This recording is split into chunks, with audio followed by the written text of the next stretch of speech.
bienvenue dans cette édition d'Info Soirée, voici les titres.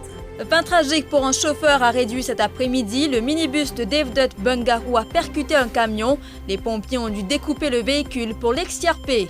La 11e charge qui pesait comme une épée de Damoclès sur Navin Ramgoolam rayée en cours intermédiaire ce vendredi. La vérité peut éclater, dit le leader du Parti travailliste. Rencontre entre Arvin Boulel, leader de l'opposition, et le Premier ministre Pravin Jugnauth ce matin. Dans le sillage de la séance parlementaire de jeudi prochain, le dossier Chagos parmi les thèmes abordés. Un deuxième bulletin de vote a été retrouvé, cette fois de la circonscription numéro 4. Il a été glissé dans la boîte aux lettres du candidat du PKM, Ras Ninin. Le premier conseil des ministres de l'Alliance mauricien ce vendredi, Pravin Jugnauth parle de cordialité et d'ambiance collégiale. Simulation de la garde-côte nationale au large d'Albion. Le trafic de drogue et le sabotage des plans des pirates au programme de cet exercice. Reportage dans cette édition. Nous démarrons cette édition avec cet accident fatal à Réduit qui a fait un mort. Il s'agit d'une collision entre un minibus et un camion. Devdutt Bangarou, 57 ans, le chauffeur du minibus, est mort sur le coup selon la police. Selon nos informations, les deux véhicules sont entrés en collision aux alentours de 16 h. Les pompiers de 4 bornes ont dû intervenir pour extirper le chauffeur du minibus. La police a initié une enquête pour déterminer l'origine de cet accident. Je vous le disais au sommaire, le 11e mai dernier procès intenté à Navin Ramgoolam, le leader du Parti travailliste, a été rayé en cours intermédiaire ce matin. Cela concerne l'affaire des coffres-forts, soit les 220 millions de roupies retrouvés à la résidence de l'ancien Premier ministre à Riverwalk en 2015.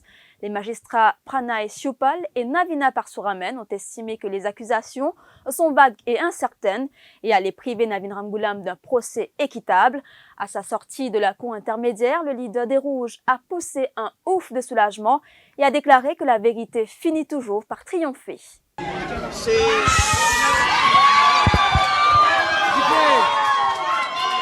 une grande joie, évidemment. Nous avions toujours maintenu que ce qui se passait n'était pas correct. Cependant, nous allons rester, comme je dis toujours, calmes, parce que le DPP a le droit d'appel. C'est une grande première et je suppose que le DPP va considérer sérieusement l'appel. Et donc, nous n'allons pas faire d'autres commentaires sur le jugement qui a été donné aujourd'hui. Merci. Une première réaction. Comme avocat, je remercie l'avocat d'abord.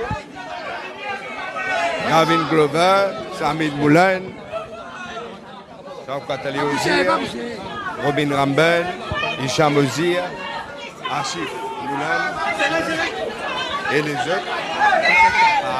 S'il vous plaît. Dans la cour, pas gagné. Dans la cour, vous restez tranquille. Et donc, une grande joie. Depuis le commencement, mon Dieu, c'est que mon Dieu. Là, nous attendons avec calme, etc. Et justement, que dit la loi à ce sujet? Peut-on avoir chez soi autant d'argent liquide et des devises? Il y a eu des cas où des personnes ont été sommées de payer des amendes compte tenu des sommes retrouvées en leur possession. La Financial Intelligence and Anti-Money Laundering Act fait provision pour ce genre de délit. Il existe dans la loi une prévision claire. Il faut absolument qu'il y ait transaction pour établir qu'il y a eu un délit. Jean-Luc Émile nous en dit plus. On se souvient encore de ce dimanche où les coffres de Navin Ramgoolam avaient été ouverts au caserne centrale et ses liasses de billets de 1000 et 2000 roupies ainsi que des devises étrangères qui tombaient. Le montant, 220 millions de roupies qui avait choqué toute la population. La question que tous se posent, un Mauricien peut-il avoir cette somme chez lui? Rochi Badin, qui avait emmené la loi sur l'enrichissement illégal au temps où il était au gouvernement, a son opinion. En termes de fiamla, ce qui se passe, c'est que la section 5 vous dit que any person who makes or accepts payment. Alors, le truc, c'est que s'il y a eu paiement, nécessairement, quelqu'un a payé et quelqu'un a reçu un paiement. Mais s'il n'y a pas eu de paiement, il n'y a pas de case. C'est aussi simple que ça. Mais de l'autre côté, il y a d'autres offenses dans le fiamla aussi qui traitent de plusieurs scénarios. Cette offense sous la section 5 qui dit qu'il faut nécessairement avoir un paiement. Quelqu'un reçoit de l'argent, quelqu'un paye de l'argent. S'il n'y a pas eu de paiement, ou vous n'avez pas pu prouver en cours qu'il y a eu un paiement, il n'y a pas de case. Toute transaction dépassant la barre des 500 000 roupies doit être justifiée, voire expliquée. S'engager dans des transactions supérieures à la limite autorisée dans le cadre de cette loi, la fiamla, est passible d'amende. Il y a eu des cas où des personnes ont été trouvées coupables. Sous chacune des 17 premières accusations qui avaient été retenues au départ contre Navin Ramgoolam, il était accusé d'avoir accepté 100 000 $ américains, 1000 billets de 100 $ américains entre le 31 janvier 2009 et le 7 février 2015 à Maurice. Bien sûr, c'est le bureau du DPP qui prend des décisions en termes de comment loger une affaire, quelle offense qu'une personne a commise et aussi, bien sûr, l'acte d'accusation. Ben ça, c'est surtout du côté juridique, le DPP prend ses décisions. Alors, pour une personne, donc un citoyen lambda qui a chez lui plus de 500 000 roupies, est-ce que cette personne-là pourrait être inquiétée? La loi parle nécessairement de paiement de plus de 500 000 ou de recevoir en forme de paiement 500 000 ou plus. Mais la loi dit « any person who makes or accepts payment ». La question des devises demeure un gros morceau de la Financial Intelligence and Anti-Money Laundering Act. La MRA est vigilante. D'ailleurs, à l'aéroport, le message est bien clair. Toute possession de devises dépassant 500 000 roupies doit être notifiée. Mais après ce ruling rendu par la Cour aujourd'hui, les avocats sont prudents. Personne n'ose s'y aventurer. On affirme que tout n'est qu'une question d'interprétation de la loi. Il faut pouvoir prouver qu'il y a eu transaction. Le leader doit partir avant que le stade ne se vide de ses spectateurs. Déclaration d'Arvin Boulel, il commentait le leadership du Parti travailliste. Le leader de l'opposition était l'invité de Nawaz Nourbuks et de Jagdish Doipal dans l'émission Au cœur de l'info cet après-midi. Le député travailliste affirme qu'il ne faut pas humilier Navin Ramgoolam. Il faut laisser le soin au parti et à ses instances de décider du leadership du parti travailliste, dit-il. En tant que leader, il ne faut pas nous aller aussi ou bien nous rester quand nous peut dire stade spectateur. OK? Alors, pour pas arrêter là, mais je peux venir par dire que moi, je suis un dimoun qui croit dans les instances du parti. Je connais quel est le sentiment au sein de l'exécutif de bureau politique, dans le public. Personne pas pour les qui, comment dire, humilier le docteur Ramgoolam. Personne pas pour les. Mais c'est vrai aussi que si nous les meaningful change, nous devons aussi plier nous devant ce qui est l'électorat et où les. C'est vrai aussi, mon frère ressortir qui quand même est un case qui nous peut loger devant la Cour suprême.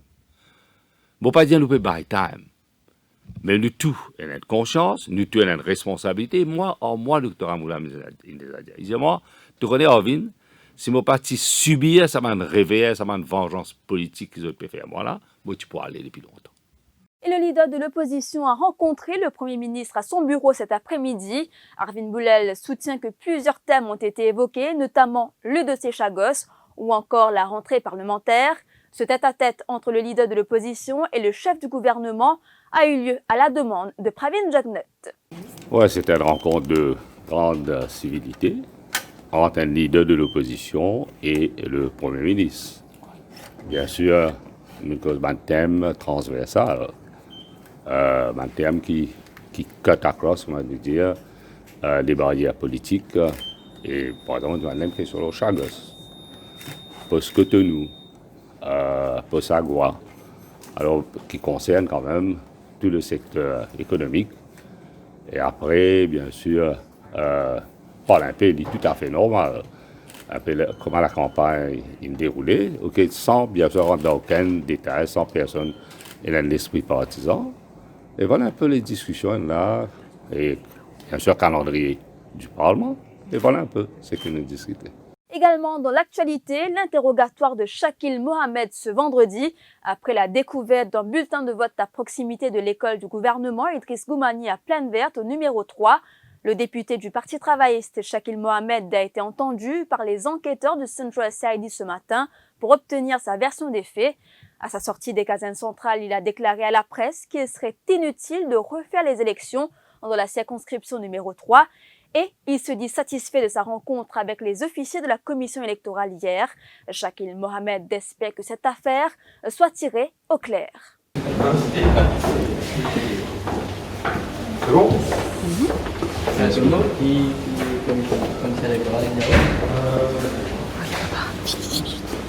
On est très satisfait de la réaction du commissaire électoral. Aussitôt qu'il m'a fini informé, Et mon fin Kozardi, quand le fin gagne le document, il change ensemble à moi.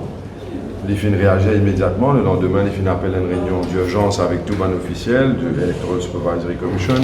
Les fins appellent la police, les fins appellent le returning officer, les fins fait un sous-ban officier fait une déclaration Central CID.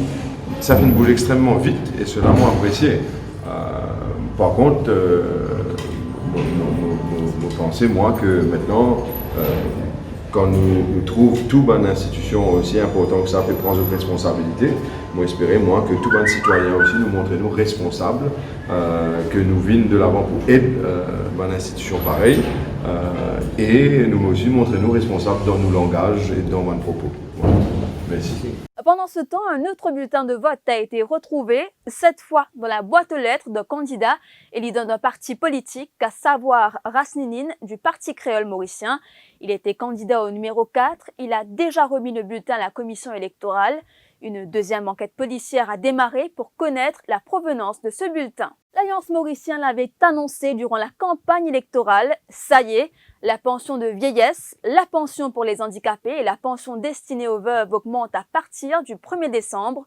Une décision du nouveau Conseil des ministres qui s'est réuni sous la présidence du Premier ministre Pravin Jugnauth. Vous avez dit là, nous prenons donc la décision pour augmenter la pension de ce qu'on appelle pension vieillesse, pension pour les veuves, pension pour les handicapés à 9 000 roupies. Et aussi, il y en a certaines les autres prestations sociales qui finissent d'augmenter. Donc voilà une mesure qui nous est annoncée dans nos programmes et qui effectivement et qui nous prend l'engagement avec la population. Et aujourd'hui, ça est approuvé par le Conseil des ministres, donc il est pour implémenter par le ministère concerné. Et comment tout le monde connaît, quand nous prenons un engagement, nous tenons un engagement. Et voilà, une parole qui nous peut tenir. Et puis ce vendredi est aussi marqué par le premier Conseil des ministres du gouvernement de l'Alliance mauricien. Atmosphère de cordialité, ambiance collégiale, rencontre très fructueuse. C'est en ces termes que les nouveaux ministres ont qualifié le tout premier Conseil des ministres qui s'est réuni ce matin après les dernières législatives, avant la reprise des travaux parlementaires prévus jeudi prochain. C'était très fruitful, comme on dit. Mon capable à travailler, c'était une très grande expérience, et voilà, ça commence. On apprend beaucoup. Très belle ambiance, nous fait réaffirme. C'est l'engagement qu'il prend vis-à-vis de la population. Ça s'est très bien passé, comme d'habitude. Discussion très très intéressante et le travail continue. C'est un conseil de ministres qui est bien passé, qui nous fait comme un gouvernement, comme un cerveau collectif, prend connaissance de certains documents, de certains dossiers, et tout très bien passé dans l'atmosphère de cordialité sous la direction du Premier ministre. Très bonne ambiance, un esprit d'équipe avec tout le monde bien motivé pour démarrer un nouveau mandat et travailler pour le pays. Oui, parce qu'il fait nous dans la politique. Nous dans la politique pour l'occasion, pour gagner l'occasion de travail. Travailler pour nos pays, servir à la population et être au gouvernement, c'est là qu'il est capable de faire quelque chose. Qui au sentiment aujourd'hui après avoir assisté à la première réunion du Conseil des ministres? C'est un bon sentiment, on a bien bossé, nous travaillons et nous, comme nous disons, progrès pour arriver dans le pays et progrès pour arriver dans le pays. Et vous me familiariser avec mon dossier au ministère? Oui, je me prends office il y a 2 jours. Je me permets de voir comme si je vais ça avec tout le dossier qui est là, avec un projet en cours. Premier Conseil des ministres, M. Bobby, donc comment ça s'est passé? Bien passé. Très bien passé. L'ambiance, comment ça finit? C'est là, comme d'habitude, une grande équipe qui va travailler ensemble pour l'amélioration de nos pays.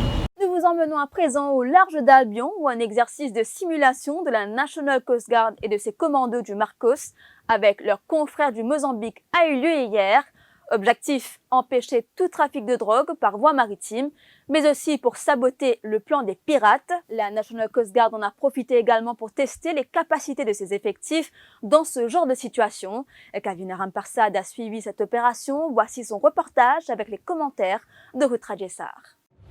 Le premier exercice de simulation a débuté peu avant 10 heures. Un bateau de pêche dans les eaux mauriciennes soupçonné de s'adonner à la piraterie. La NCG contacte alors le navire pour effectuer un contrôle. Lors d'une descente, les commandos de la marine procèdent à l'arrestation de 7 personnes à bord. Deuxième exercice, un bateau soupçonné cette fois de transporter de la drogue. Encore une fois, de multiples arrestations et de la drogue retrouvée. À Maurice, malheureusement, nous ne sommes pas à l'abri de ces fléaux. L'inspecteur Shiva Kouten du Police Press Office soutient que cet exercice vise à renforcer la sécurité maritime dans notre région. Le trafic de drogue, il y a beaucoup de trafiquants qui peuvent servir la voie maritime pour faire notre basse besoin. Donc, nous pouvons faire de sorte que nous sommes capables ces foires, zone blanc, pour qu'ils soient capables de rester en sécurité, surtout en ce qui concerne le fléau de la drogue. Et aussi, la présence du National Coast Guard ici, dans sa zone-là, c'est pour assurer qu'il y a une sécurité, non seulement pour les autres bateaux qui dans nos régions, que ce soit paquebot ou bien bateau merchant ship. Et nous avons aussi en tête tous les différents trafics illicites qui peuvent trafic humain, trafic d'armes. Pour l'exécutive commando à bord, Gyandu Chitamen, au fil du temps, ces fléaux continuent à évoluer, d'où la nécessité de se préparer. Mais maintenant, cet exercice, comme on dit, c'est un exercice qui évolue pendant des années. Mais maintenant, il arrive à un niveau bien haut que nous visons toujours au devant de tout ce qui est un malfaiteur capable de device pour faire un trafic illégal en mer. Mais nous, à la National Coast Guard, nous sommes toujours prêts et nous toujours saluer ce type d'exercice, et surtout pour cross-training avec différentes unités pour échange d'idées et aussi technique et pour upgrade de SOPs. À savoir que cet exercice s'est tenu durant 2 jours. Et avant de clore ce journal, nous allons parler musique. Collé serré est un tube qui marche en ce moment sur les radios. Son auteur est un Mauricien vivant en Australie. Sheldon Sumugam est un passionné de la musique et qui ambitionne de faire une carrière internationale. Il nous raconte son aventure. Coucou l'île Maurice, salut à tous, salut tous mon bon camarade, mon la famille qui est à l'île Maurice en ce moment. Ici c'est Sheldon de l'Australie, auteur, compositeur de la chanson Collé serré qui actuellement peut jouer les ondes de Radio Plus. Merci beaucoup Radio Plus, merci beaucoup Jean-Luc Emile. Et pour mettre la médaille, nous descendons, les pour trappe du vent derrière, les pour danser collé serré, les pour trappe du vent derrière, avec les cas danser. Trappe du vent derrière, les pour rouler en bas, les pour trappe du vent derrière. Azoti là, les pour mettre la faillite, ouais, mettre la faillite. Sur tout ça, l'époque l'année là, je souhaite de tout bonne année, joyeux Noël, amusez, faites attention, la route, côté d'été, hein. Bon, God bless the two. Voilà, nous sommes arrivés à la fin de cette édition d'Info Soirée. Merci d'avoir été des nôtres. L'info en continu sur le www.defimedia.info.